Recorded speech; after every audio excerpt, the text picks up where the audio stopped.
जय श्री कृष्ण भक्तजनों, माघ मास महात्मा 29वां अध्याय।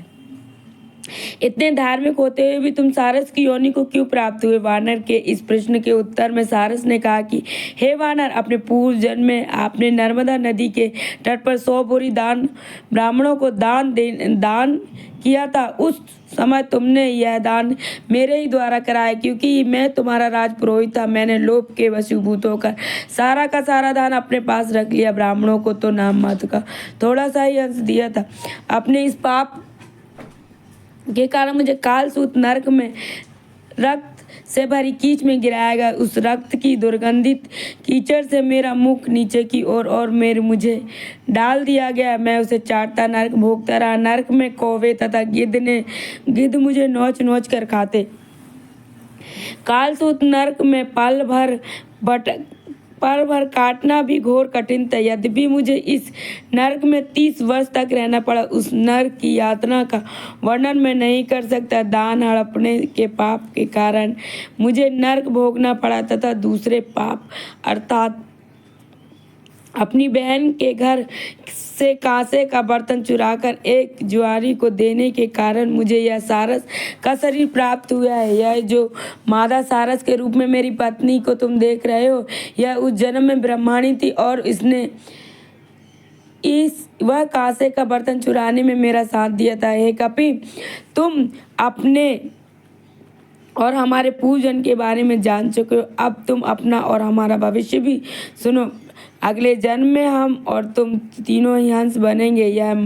यह मादा सारस मेरी पत्नी होगी। हम दोनों ही कामरूप देश के पूर्ण सुखी जीवन व्यतीत करेंगे। इसके पश्चात हमारा जीवन कल्याणी योनि में होगा। इस योनि के पश्चात हम दोनों मानव योनि को प्राप्त होंगे। मानव योनि में हम सत्कर्म अर्थात पुण्य कार्य अथवा पाप कर्म दोनों ही पूर्णतः स्वतंत्र होंगे। हम अपने विवेक पर निर्भर करेगा कि हम मानव जीवन में धर्म का पालन करते हैं, सत्कर्म का अपना लोक और परलोक सुधारने में, अथवा पापों में लिप्त रहकर नरक भुगतेंगे का रास्ता स्वयं तैयार करेंगे। हे सारस, वानर ने कहा, हे सारस, मैंने पूर्व जन्म में राजगुरु होने के नाते आपकी पूजा की थी और अब भी स्तुति करता हूँ। हे सारस, तुम अपनी पत्नी सहित सुखपूर्वक रहो, तुम्हारा कल्याण हो। तुमने मेरा अज्ञान दूर कर दिया, अतः अब मैं तुम्हारे कथन को ध्यान में रखकर अपना शेष जीवन व्यतीत करूँगा। प्रेत की इतनी कथा कहने के बाद काहे द्विज नदी के तट पर मैंने जब वानर और सारस के वार्तालाप को सुना तो मेरा अज्ञान भी नष्ट हो गया। इसके साथ ही मन का दुख एवं समस्त चिंताएं भी कम हो गई है। विप्रवर, गंगा जल के आश्चर्यजनक प्रभाव को मैं देख चुका हूँ, इसलिए मैं आपसे गंगा जल मांग रहा हूँ।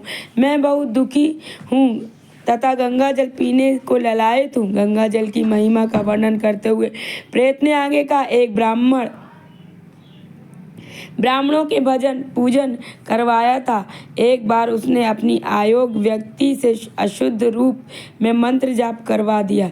इस अशुद्ध अनुष्ठान के कारण वह ब्राह्मण से राक्षस योनि को प्राप्त हो गया और 8 वर्ष तक मेरे साथ ही राह पर निवास करता रहा।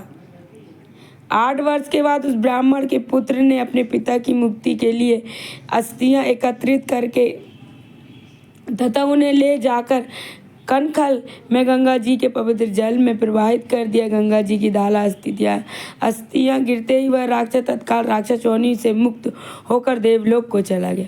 मैंने प्रेत ने आगे कहा, हे विप्रवर, गंगा जल इस अद्भुत तथा चमत्कारी प्रभाव को देखकर मैंने अपने गंगा जल की याचना की है। मैं अपने पूर्व जन्म में तीर्थ पर बिना कुपात्र सुपात्र तथा विचार किए सभी का दान ग्रहण किया, लेकिन स्वयं कभी कोई छोटा सा या बड़ा दान नहीं किया। यही नहीं, मैंने कभी भी उस दान के भार से मुक्त होने का उपाय नहीं किया। इन समस्त आकर्मों के कारण ही मुझे यह प्रेत योनि प्राप्त हुई है। अब मैं इस योनि में अत्यंत दुखी हूँ। मुझे इस योनि में भोजन और जल तक प्राप्त नहीं हो रहा है।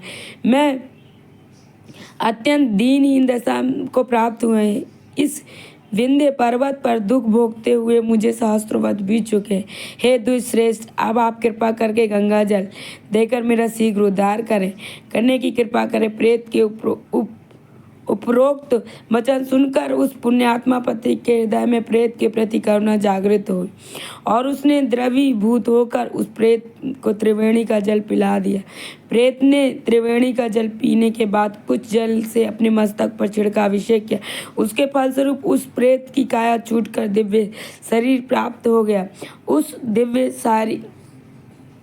शरीरधारी ने प्रसन्न होकर कहा, हे श्री गंगा जी के पवित्र जल का पूर्ण गुणानुवाद नारद, सारद और ब्रह्मा जी भी नहीं कर सकते। यदि गंगा जी की ऐसी चमत्कारिक महिमा न होती तो भगवान शंकर गंगा जी को अपने शीश पर क्यों धारण करते। गंगा जल के समान महिमा में कोई सिद्धि नहीं है और ना ही गति ही है। श्री गंगा जी सर्वोपरि है।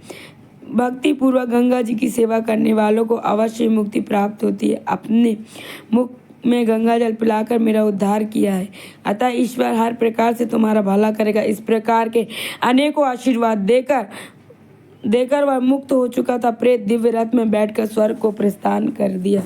श्री